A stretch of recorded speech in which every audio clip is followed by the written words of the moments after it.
Today I need you to embrace what comes hard. Today I need you to accept the challenge. Today I need you to fall in love with the process. There will be plenty of opportunities to get discouraged, to lose your passion, and think that it's not meant to be. But if you're going to reach your destiny, you have to have a made-up mind.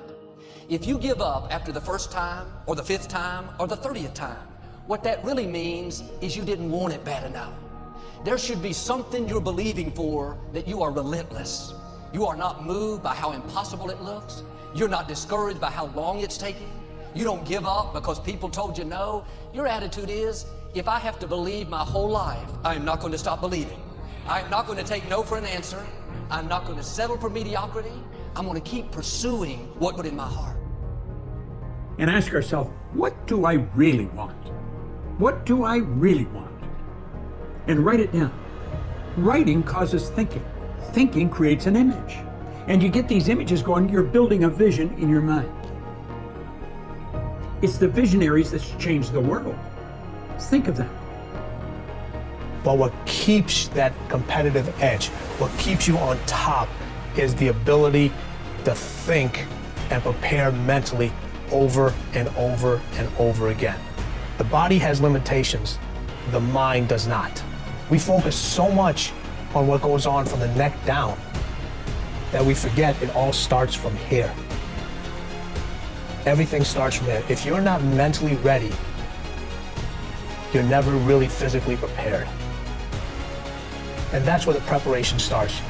What would your life be like as you look toward the future if you decided, I'm not going to allow my fears to stop me?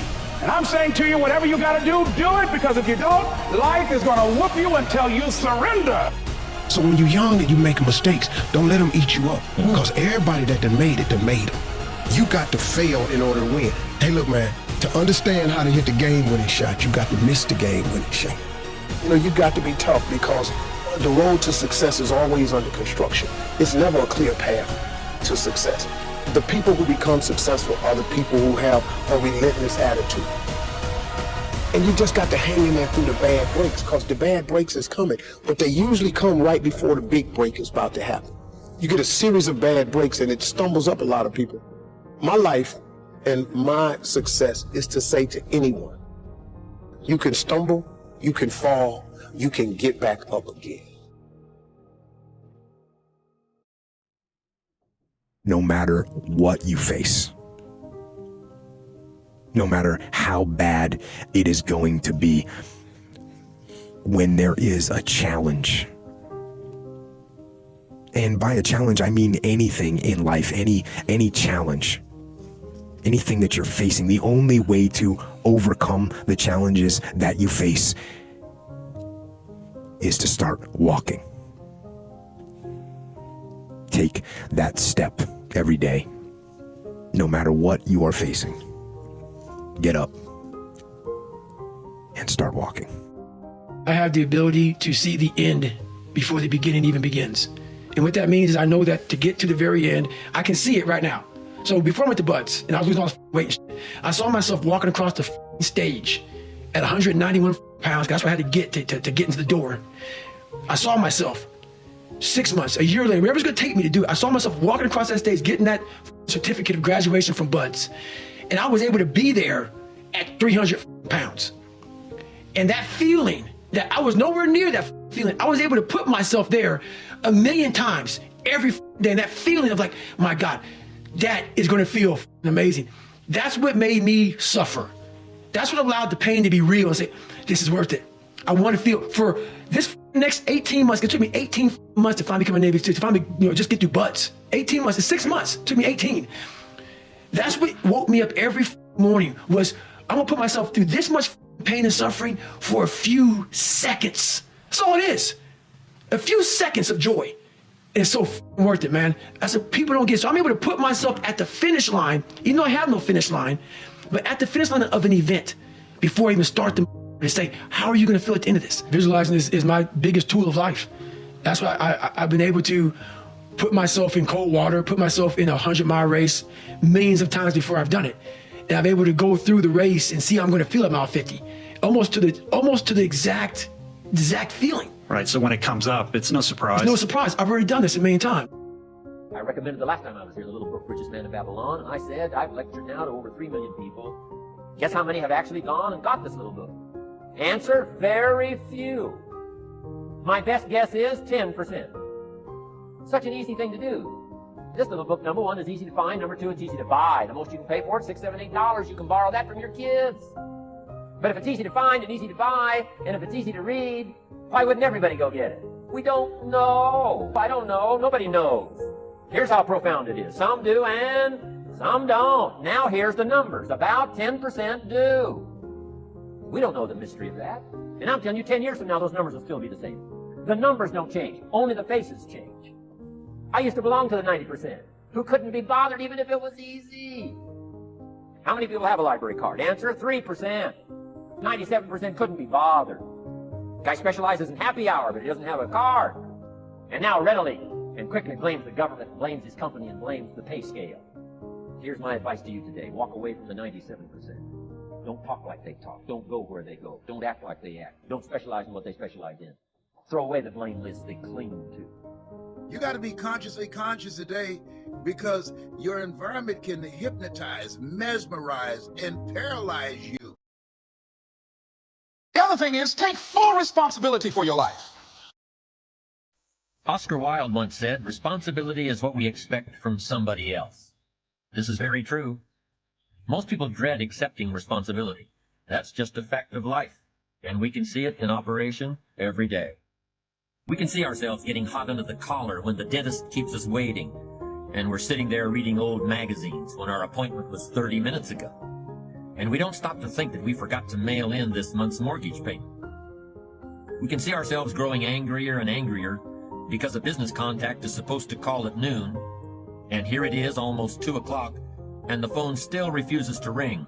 But we don't stop to think about the calls we ourselves have forgotten to return while we've been so busy fuming. We can see ourselves writing an angry letter to the airline because a flight was delayed, but we don't write an angry letter to ourselves when we're late for something, even though that might not be a bad idea at all. Yes, we can see avoidance of responsibility all the time in both our personal and professional lives. And here's something else we can see just as often. We can see that most people aren't as successful as they wish they were. Do you see there's a connection between these two very common phenomena? I certainly do, and by the end of this session, I hope you'll agree with me.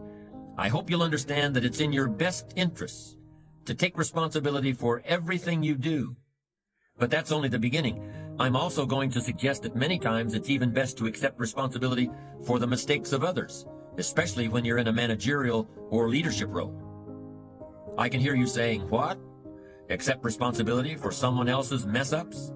Why would I want to do something like that? Well, that's a fair enough question, and over the next few minutes, I'll try to answer it. One of my weak points in my personal life is I don't like technical stuff. So even though I have to be on Twitter and Instagram and Facebook, I don't care for that. So guess what? I find somebody who loves to do that. You know, I find somebody who has a strength where I will have a weakness, and I partner with them. All you're trying to do is get to the goal. No one gets there by themselves. Everybody needs help. Now, when you know what you got going for you, be confident, not cocky. Managing your strengths, knowing what they are, and don't let nobody talk you out of it. And that gets you fight ready. You get fight ready like that. You got to know you. Helps you develop your skills. All the while, you're developing your strength. It's not, you just got to keep developing the strength. Don't let anybody talk you up. At the same time, you must work on improving your weaknesses. So I've had to, in spite of myself, get on Instagram, get on Twitter, get on Facebook. I got to do the videos whether I want to or not, because the world is moving to social media. If I had as many followers as Kim Kardashian, I probably wouldn't even have to do this TV show. During the years when professional basketball was just beginning to become really popular, Bill Russell, who played center for the Boston Celtics, was one of the greatest players in the pro league. He was especially known for his rebounding and his defensive skills. But like a lot of very tall centers, Russell was never much of a free throw shooter. His free throw percentage was quite a bit below average, in fact. But this low percentage didn't really give a clear picture of Russell's ability as an athlete. And in one game, he gave a very convincing demonstration of this. It was the final game of a championship series between Boston and the Los Angeles Lakers. With about 12 seconds left to play, the Lakers were behind by 1 point, and Boston had the ball. It was obvious that the Lakers would have to foul one of Boston's players in order to get the ball back. And they chose to foul Bill Russell. This was a perfectly logical choice, since statistically, Russell was the worst free throw shooter on the court at that moment. If he missed the shot, the Lakers would probably get the ball back, and they'd still have enough time to try to win the game. But if Russell made his first free throw, the Lakers' chances would be seriously diminished, and if he made both shots, the game would essentially be over. Bill Russell had a very peculiar style of shooting free throws. Today, no self-respecting basketball player anywhere in America would attempt it. Aside from the question of whether it's an effective way to shoot a basket, it just looked too ridiculous. Whenever he had to shoot a free throw, the 6'11" Russell would start off holding the ball in both hands about waist high. Then he'd squat down, and as he straightened up, he'd let go of the ball.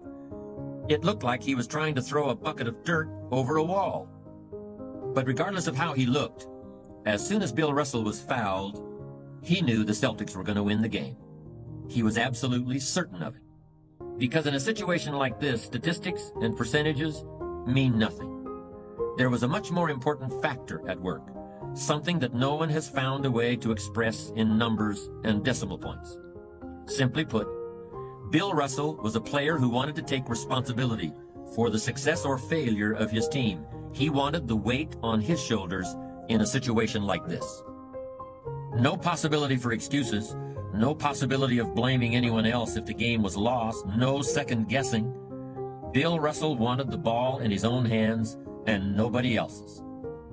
And like magic, even if he'd missed every free throw he'd ever shot in his life before this, he knew he was going to make this one. And that is exactly what happened. That is what virtually always happens when a man or woman accepts responsibility eagerly and with confidence.